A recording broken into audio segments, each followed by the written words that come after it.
जय श्री कृष्ण दोस्तों। कल हमने कुलनाश में दोष क्या है यहाँ तक पढ़ा था। आज हम समझेंगे कि कुलनाश में क्या क्या दोष होते हैं।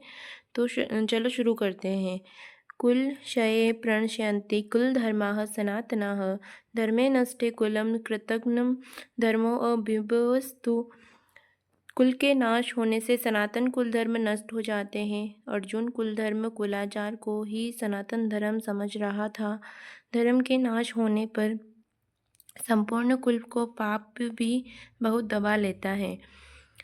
अधर्मा विभवात् कृष्ण प्रदुष्यन्ति कुल स्त्रीषु दृष्टासु वार्णेय जायते वर्ण संग्रह।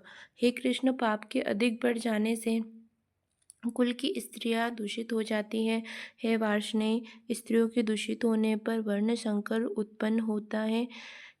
अर्जुन की मान्यता थी कि कुल की स्त्रियों के दूषित होने से वर्ण संकर होता है, किंतु श्री कृष्ण ने इसका खंडन करते हुए आगे बताया कि मैं अपना स्वरूप में स्थित महापुरुष यदि आराधना क्रम में ब्रह्म उत्पन्न कर दे तब वर्ण शंकर होता है। वर्ण शंकर के दोषों पर अर्जुन प्रकाश डालता है। संक्रो नरकायेव कुलाग्नानां कुलस्य च पतन्ति पितरो होशाम लुप्त पिंडोदक क्रियाः। वर्ण शंकर कुल घातियों और कुल को नरक में ले जाने के लिए ही होता है। लुप्त हुई पिंडोदक क्रिया वाले इनके पितर लोग भी गिर जाते हैं। वर्तमान नष्ट हो जाता है, अतीत के पितर गिर जाते हैं और भविष्य वाले भी गिरेंगे। इतना ही नहीं, दोषी रहते हैं कुलग्नानां वर्ण संकर कार्य उत्सादन्ते जाति धर्माः कुल धर्माश्च शाश्वताः।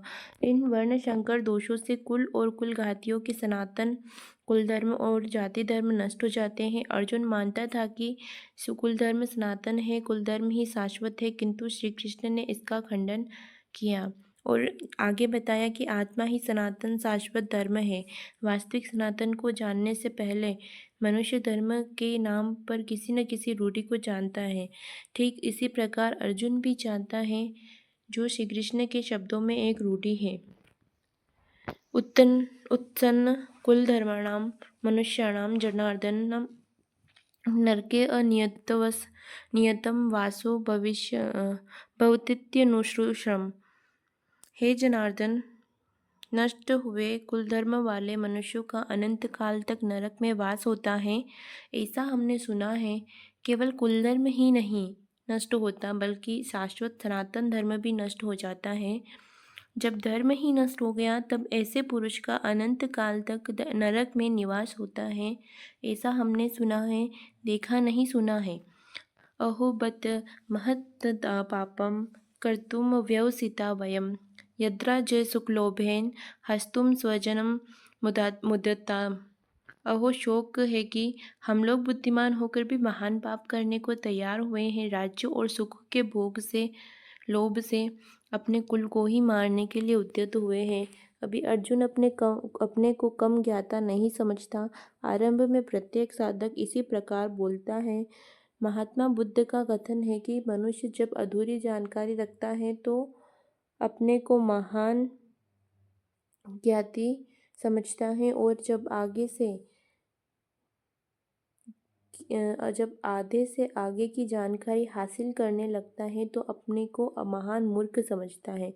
ठीक इसी प्रकार अर्जुन भी अपने को ज्ञानी ही समझता है। वह श्री कृष्ण को ही समझाता है कि पाप से परम कल्याण हो, ऐसी बात ही नहीं। केवल राज्य और सुख के लोभ में पड़कर हम लोग कुलनाश करने को उद्यत हुए हैं। महान भूल कर रहे हैं, हम ही भूल कर रहे हैं, ऐसी बात नहीं है। आप भी भूल कर रहे हैं। एक धक्का श्री कृष्ण को भी दिया। अंत में अर्जुन अपना निर्णय देता है। यदि माम प्रतिकारम शस्त्रपाणयः धातराष्ट्रारणे हन्युस्तमे क्षेमतरम भवेत्। यदि मुझे शस्त्र रहित सामना न करने वाले को शस्त्रधारी धृतराष्ट्र के पुत्रों रण में मारे गए तो उनका वह मरना भी मेरे लिए अति कल्याणकारी होगा। इतिहास तो कहेगा कि अर्जुन समझदार था, जिसने अपनी बलि देकर युद्ध बचा लिया। लोग प्राणों की आहुति दे डालते हैं कि बोले वाले मासूम बच्चे सुखी रहे। कुल तो बचा, रहे। मनुष्य विदेश चला जाए, वैभव प्रासाद में रहे, किंतु 2 दिन बाद उसे अपनी छोड़ी हुई झोपड़ी याद आने लगती है। मोह इतना प्रबल होता है कि इसलिए अर्जुन कहते हैं कि श्री कृष्ण से कि शस्त्रधारी धृतराष्ट्र के पुत्र, मुझे न प्रतिकार करने वाले को रण में मार दे तब भी वह मेरे लिए अति कल्याणकारी होगा, ताकि लड़के तो सुखी रहें।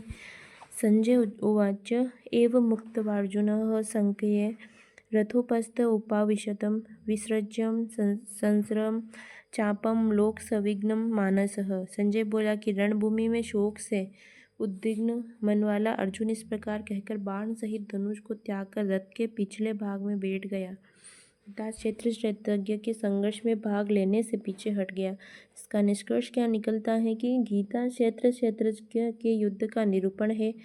यह ईश्वरीय विभूतियों से संपन्न भगवत स्वरूप को दिखाने वाला गायन है। यह गायन जिस रूप में होता है वह युद्ध क्षेत्र शरीर है, जिनमें 2 प्रवृत्तियां हैं, धर्म क्षेत्र और कुरुक्षेत्र। उन सेनाओं का स्वरूप और उनके बल का आधार बताया।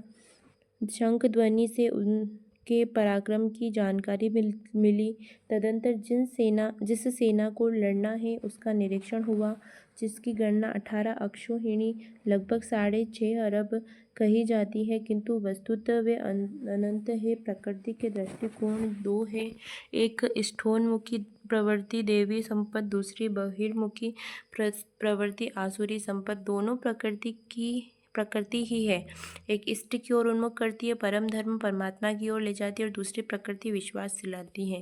पहले देवी संपत्ति को साधकर आसुरी संपत्ति का अंत किया जाता है, फिर शाश्वत सनातन परम ब्रह्म के दिग्दर्शन और उसमें स्थिति के साथ देवी संपत्ति की भावना नहीं रह जाती है, किंतु युद्ध का परिणाम निकल आता है। अर्जुन को सैन्य निरीक्षण में अपना परिवार ही दिखाई पड़ता है जिसे मारना है।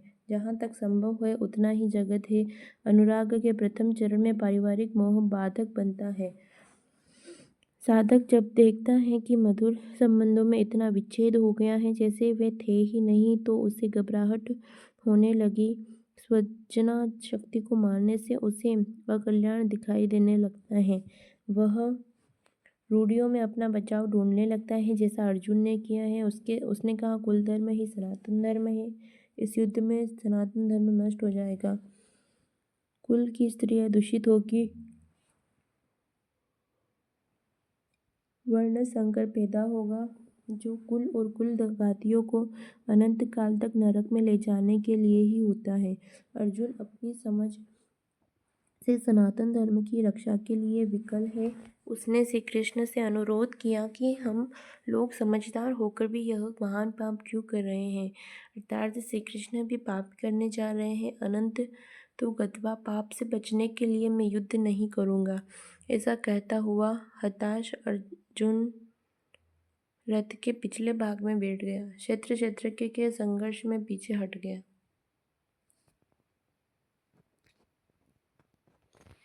टीकाकरणों से इस अध्याय को अर्जुन विषाद योग कहा है। अर्जुन अनुराग का प्रतीक है। सनातन धर्म के लिए विकल होने वाले अनुरागी का विषाद योग का कारण बनता है। यही विषाद मनु को हुआ था। हृदय बहुत दुख लाग जन्म गयउ हरि भगति बिनु।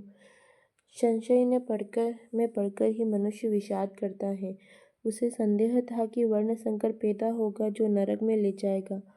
सनातन धर्म के नष्ट होने का भी उसे विषय था।